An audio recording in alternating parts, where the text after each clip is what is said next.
Okay, welcome back everyone to Grand Bernie Secondary College podcast. And of course, when we have a podcast, it's with me, Mr. Jung, and Yo, it's Mr. L, per usual. our special guest. We have? Miss Monaghan. Hi everybody. Hey guys, how are we going? Yeah, pretty Not too good. bad. Yeah. I know, it's been a while since seeing you around. You've been doing alright, Miss Monaghan? I've been very busy. That's good. Some people say I'm not usually busy, but I have been very That busy. inside joke still. I work very hard. Yeah. Contrary to belief. You definitely do. You definitely do. But yeah, today? Yeah, well, with today's episode, we're focusing more on a kind of a event that's coming up, and it's the International Women's Day. And so by the time this episode airs, it will just be in celebration of this day. And so, yeah, would you like to tell us a little bit more about it? I would love to. So International Women's Day is this Monday coming, and each year there's a theme. So this year, the hashtag, so look it up, choose to challenge. And for those that are keen, you can have a photo of yourself or a grouping of people with your hand up like this saying that you're agreeing that you'll choose to challenge. And what are we challenging, people might ask? That's things like commitment to challenge inequality, to call out bias, to question stereotypes. So things like that, because we're aiming for an inclusive world and we have the power to help create that. Yeah, I totally agree. That's such a great thing because even in media now, when I think about it, Miss Monaghan, it's kind of like, I know for myself and, Mr. Young, we're not ladies, but at the same time, there's a lot of, for example, like Asian stereotypes that people are tackling and stuff like that, and about in media as well. So the fact that we have an International Women's Day where we focus on women in our media and just in general in the world, I think that's really great. I think that's really good. So yeah, so people can take hashtag and photos of themselves. Yep. Yeah. That'd be really great if people go and do that. We should probably do that as well after the show. Yeah, definitely. And we're with having this, and the reason why there's quite a few reasons why they have this day of celebration. It's because even to have gender parity, it's going to take decades and decades and decades. So they're thinking past our lifetimes that it'll actually be equal, which is crazy to think. We've had a lot of progress along the years, but there's still a long way to go. So it's great that you guys wanted to do this as part of the podcast and raise awareness for it as well. Yeah, of course. Yeah, definitely. I think this year, at least us being at school would definitely help because I'm not too sure what they celebrated last year, but it would have been during COVID time, wouldn't it? Yeah. And a lot of things didn't really happen then, especially the time of year that it was just as COVID was becoming like more of a thing, not so much in Victoria at that point, but across the world for sure by then. And the good thing with this and raising awareness for it as well is step by step, hopefully we can get there, but we might then notice more of when you do some lessons at school or conversations in, if you hear of respectful relationships, there's a team of teachers where because of COVID last year, we didn't get to work as much on it as what we wanted to, but we're all chipping away at just bringing equality for men and women. Perfect. So if some students wanted to find out more about respectful relationships, Ms. Monaghan, who are some of the other teachers that they can talk to as well? There's quite a few actually, and we're recruiting at the moment. So there's Miss Candy, there's Mr. Churchyard, there's Mr. Kennedy, there's Todd, the youth worker, we have Anna, and we have, I feel like I've forgotten someone. Really awkward if I have. Maybe I haven't. I could probably include them in the comments later on this section. I'm sorry if I have. Well, I think it's really cool that we're doing this as well, mainly because in the classroom, I think it's really important that everyone feels really safe. So just making sure that, especially on the day, but beyond the day as well, that if we see any conflict or inequality that happens in the classroom, that we call it out and just make sure that people are aware that they're being unfair to their classmate or to a staff member or just to anyone in the community. So yeah, it's really nice. I think it's a really important message when we're looking at the community that everyone deserves that respect, and if someone does call someone out, they do it hopefully respectfully, and it's such a brave thing to do as well. And I think sometimes people are a bit shy to do that. They want to, but don't know how to, or they're scared of what might happen from that. Definitely. So if people are brave enough and can do that, and if someone does say something to you, maybe think about that and you might need to change your approach to things or comments that you might say. Yeah. Even if they feel nervous to call it out in the middle of a class, they can at least maybe after class follow it up with the teacher, and the teacher can also maybe do some following up with that as well.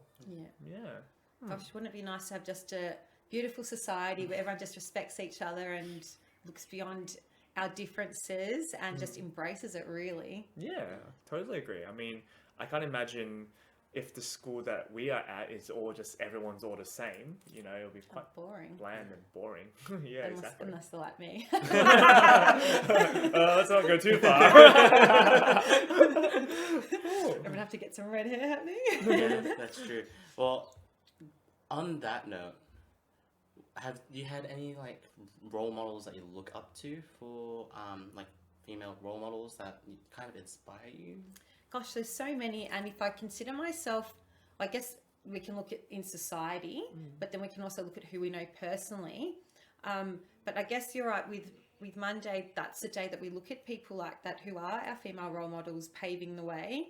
And I guess if I think about personally who I have in my life, I've got my aunt in particular, and it's for all of us cousins, and there's like 20 something of us, and everyone else as well.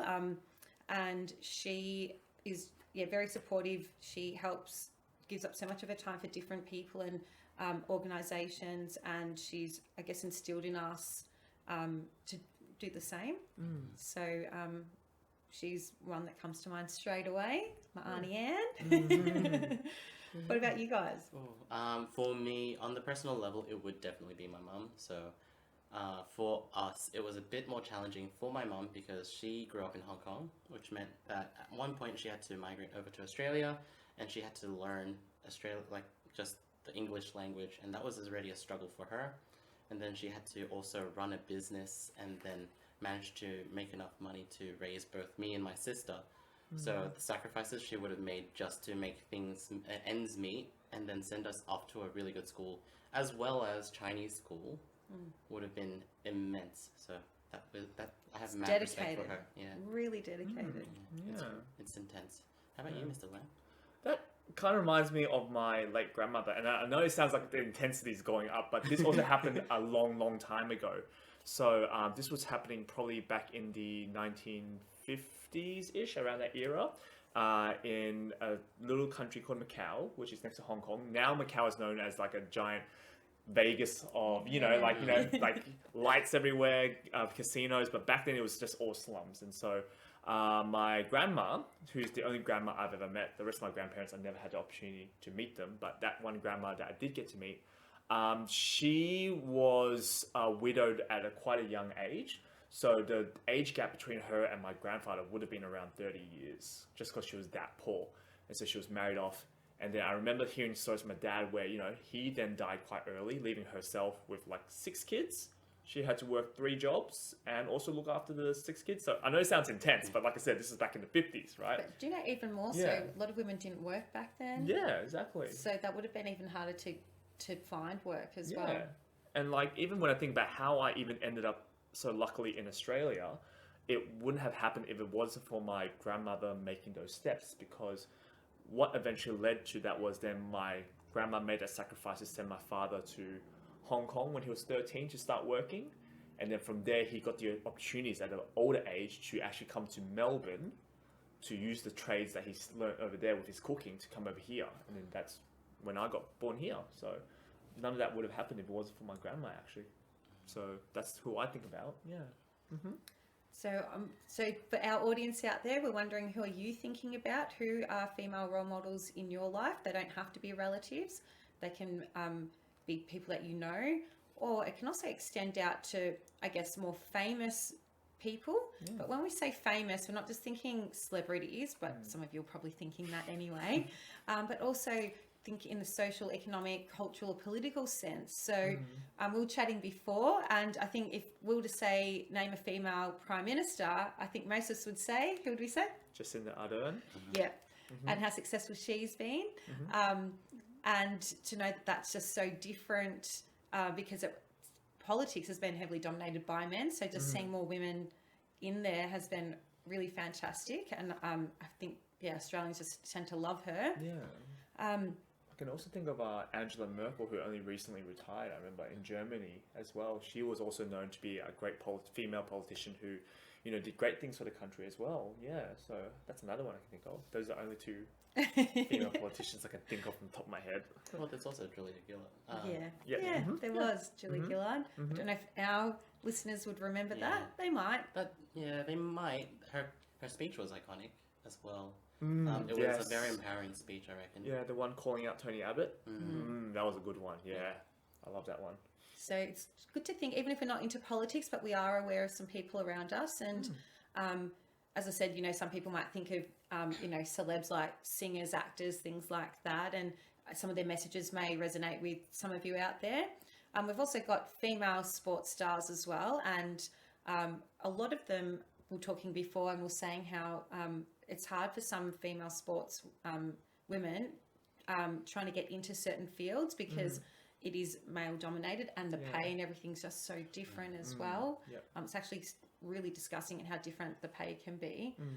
But we'll actually, I happen to have here, coincidentally, this book, and it's it's illustrated, which is really cool, but also written by Corinne Hall. She's a local cricketer here, and she has decided to make it known who she feels are powerful women that have paved the way in Australian sport. So she's gone through and chosen her top 30 sportswomen and written about them and how they've made that impact. So even like there's Liz Ellis here. So some of you might know she's a netballer, but she's written about how she has, and this cricketer is an artist. So she has then gone through and done different, Oh, wow. yeah, quite different art there, and of different people that we may know, and also some that we may not know as well. So, and I think if there's interest, we could possibly get her out to our school as well. Sure. And hard to believe, but this actually was here in my house already. It wasn't for this. Yeah. So that's a really good, actually it's a good gift for someone. I wanted to buy a few copies to give to some of my friends as well that are going well in their industries of work. That's usually male led as well. So yeah, there might be some sports women that you're thinking of right now as well. But yeah, a lot of them have had to travel the hard road to get where they are today, where others have had it a fair bit easier. Definitely. Yeah. When I think of female sports stars, I can think of, for example, we just had the Australian Open, right? And tennis. And I've actually noticed that in Australian tennis for the past few years, our female tennis players are actually the ones that are more well known and doing a lot better than our male ones actually in comparison. Because I'm thinking back with when I was growing up, it was like Pat Rafter, Leighton Hewitt, right? But in these days, it's like your Sam Stowses and Ash Bardys that have more of the exactly more of the buzz around it. I think that's just really amazing as well. So that's really cool. That's a good point, actually. Yeah. It kind of shows how we've grown as a community. Yeah. But there's still so much space for us to grow. So yeah, it's amazing to see the progress. Yeah. That is really true. And then we can think about when we like, I guess, watching Netflix or True. or when the bookworms that we have, if there's any strong female characters, who can you guys think of? So one that I can think of is related to a movie. So in the movie, it's called Hidden Figures, and I forgot her name, which is kind of unfortunate. It's just like mental blank right now. Yeah. But basically, in Hidden Figures, she is working as a computer, so a computer for NASA. So that means that all she has to do is use the numbers that is given to her to calculate figures, just so that they can launch a rocket. Yep. In her case, what's happened is that there is basically prejudice against her for being female, of course, but then there's also the racial factor as well. So despite all of that, she manages to come out on top and calculate numbers that are beyond any normal means for a human that doesn't have an actual calculator that we have nowadays. They only really had typewriters. And so yeah, she really impresses me with her work ethic and her drive to just do the work and make sure that she stands out on top. Yeah, based on a true story, huh? Yeah, I remember that one. I remember Miss Bond actually shows that movie to her Rights and Freedom class. I think it's Rights and Freedom or just her regular humanities class. I don't know. But I know that's one of Miss Bond's most favourite movies. Yeah. I might need to watch it. I haven't seen it. Yeah, it's based on the true story about, was it the moon landing or it was the moon landing, wasn't it? Yeah, that if it wasn't for those 3 ladies, then the moon landing would not have even happened or made it up there safely. Honestly speaking, yeah. So that's one. Miss Monaghan, how about you? Well, I was thinking more recent, although there's a bit old school. We could say Buffy the can't even talk. What is she? Buffy the Vampire Slayer. Yeah. Gosh, that's a tongue twister. I didn't actually watch it though growing up, but I was thinking Hunger Games, Katniss Everdeen. I don't really like movies like that, but I got hooked into that series and quite loved her passion and her drive to have the things that she wanted to have then. Yeah, I think that's the type of movies, because I'm quite a movie buff myself, and I know movies where they use a female lead in the proper way, it's really good. And so I've actually seen in some media people complain about movies that were, for example, meant to be guy orientated at first, and they just retook the whole template and just made it female leads. And so, for example, Ghostbusters and Ocean's 8, you know. And so people hated those when they said, oh, it's like they're shoving it down our throats. And I'm like, yeah, I can see where they're coming from, but I can see them also wanting just to, like you said earlier, have that, you know, that gender parity as well. But that's why the films that I really love that have female leads are ones where the women have their own stories, right? I don't see, why do we want to grab a story where the guy's already done it before?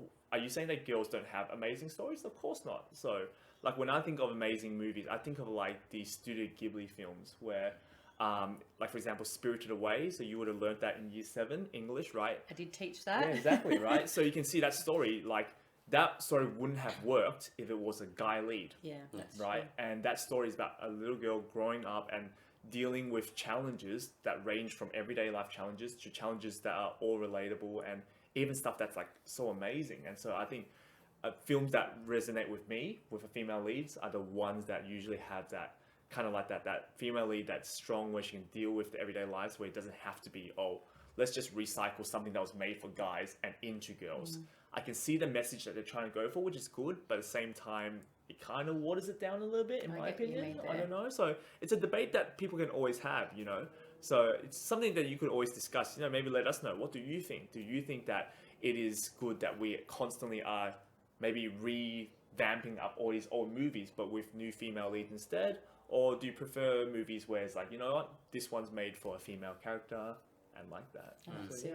Actually, you've reminded me of my favourite movie of all time, Fried Green Tomatoes. I don't know if people have seen that before. It's a bit of an older movie, set in, you know, Southern America. And it's, suits a female lead. And it's a bit of girl power for that era as well. And it's different diversities that occur in that film too. So if people are bored in the school holidays, Fried Green Tomatoes at the Whistle Stop Cafe. And of course, the book is always better than the film.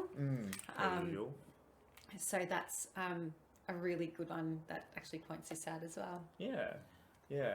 I actually this morning was rewatching a BBC skit where they had all these amazing female leads. Like there's like Phyllis Lee Jones, Emilia Clarke, Gemma Chan, and all these famous female leads, and they're all trying to read for like a part for a movie, and then they're getting shut down by saying, oh, too skinny, too fat, too tall, too smiley, not smiley enough, and all these things, right? And they keep getting rejected. And the funny part is, I'll include a link, so if you don't want to be spoiled, skip ahead. But the funny part is, what happens at the end is Tom Hiddleston comes in, right, as the guy who plays Loki from Avengers. He comes in, he's like, hi, I would like to read for the female lead part. And they're like, wait, stop right there. You're hired, right? Exactly. So they're just doing an exaggerated version. But, you know, that's kind of like the issues that, you know, female leads do have to deal with, and that male leads don't actually have to deal with as much. So I'll include that skit in as a playlist watch at the bottom. But that is a pretty funny one that reminded me of that. Yeah. Might have to check that out as well. Yeah, it's pretty short. It's like a short 4 or 5 minute one, and that's a comedy skit to talk about that. And I remember the skit was probably made by, what's her name? Catherine Tate. I think she's also a British female comedian. So yeah, she wrote that skit herself. Yeah. So there's that to watch. Yeah. Yeah. So with watching, actually, let's segue into it. So, what would be a movie we'd all recommend to the students or everyone, our viewers, to watch that would talk about female empowerment or just celebrate it, like our successes as a community, or even just challenge our stereotypes? That's a good question. It is a very good question. I have one if you want me to start. Yeah, You I'll can start start first. off. So initially it was Hidden Figures. Hidden Figures would have been my initial recommendation, which I would still recommend if you haven't seen it. The second one, we've kind of talked about it in a previous episode, and it is Mulan. So this is just for you, Mr. Wiggs. Not the original. Well, it's not the live action Mulan. It's the original Mulan. Yeah, cartoon. So Mulan from Disney. It's like, just from when I watched it as a child, it just hit everything for me because it was part of my culture, and then also discussed how a female character, though I believe she's actually a made-up character. Yes. There's some like debate whether she's real or not real. Yep. But basically, one character that has fought against all of the stereotypes in China. So like, women shouldn't be in the army. Women should always be at home. Women need to be quiet and just pour tea and just do housewife things, which was really stupid. Like in terms of how you kind of thought about it, because you had Mulan there, who was such a bright and powerful character who could do anything she wanted. Like, she just needed to be given that opportunity, and she fought for it. And the process of her fighting for it just really impressed me throughout the whole movie. So yeah, that's my movie, I reckon. Do you know, confession, I've never seen it. Well, you should. There's so many movies I haven't seen. Yeah. Oh, that's fine. Well, your suggestion actually reminded me of another suggestion, but do you have one first, Miss Monahan? I want to stick with my favourite movie because it actually, it also does look at racial issues in the time as well. Yep. And she was a bit of a tomboy, and you know, so it goes from when she was young, and you know, she hated being in a dress because obviously girls are expected to be in dresses, and Yep. and just how she grew up, like she didn't want to get married and have kids and things like that. But she was fighting for her friends that, you know, people of colour that weren't allowed into cafes, and so she like would defend them when other white people would come along and hurt other people, so like physically hurt them. So she brought that helped me growing up as well, and made me aware that that was happening, because I was early high school and I happened to watch it, and just made me realise what goes on in the world, and you can be what you want as long as you're respectful, really. Yeah, of course. And I would still recommend that movie then. Oh, that's awesome. I would like to recommend a movie that is not out here yet. It's out in America, and I believe, looking at some movie tickets, because I plan to watch it, it actually is getting released tomorrow of the recording from today. So today being what? The third? Yes, so today's the third, so it comes out tomorrow. It's called Raya and the Last Dragon. So it's a new Disney film that's coming out, and it's animated in the style of kind of like your Frozen, kind of like more computer 3D animated. And the reviews that I've heard coming from people who've watched it in America have said that the movie's really good.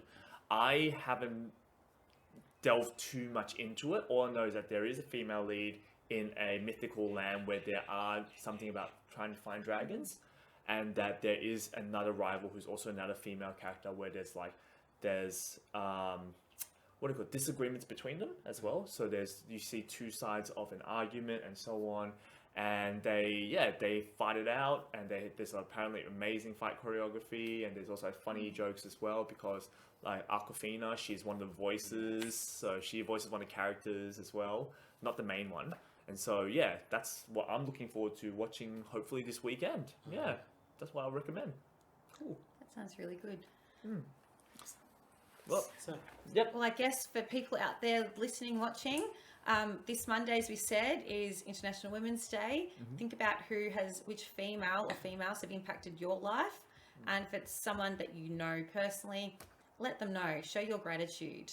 Exactly. That sounds great. And this will be hopefully when the episode will be out as well. So hopefully once you're listening to this live, go around, maybe find someone in the house or find someone even at school. Yeah, show that appreciation. Yeah, and if you ever want to show your support using the I choose to challenge hashtag, you're more than welcome to take a photo with your hands up for that.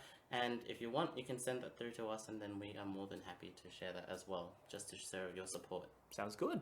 Sounds good.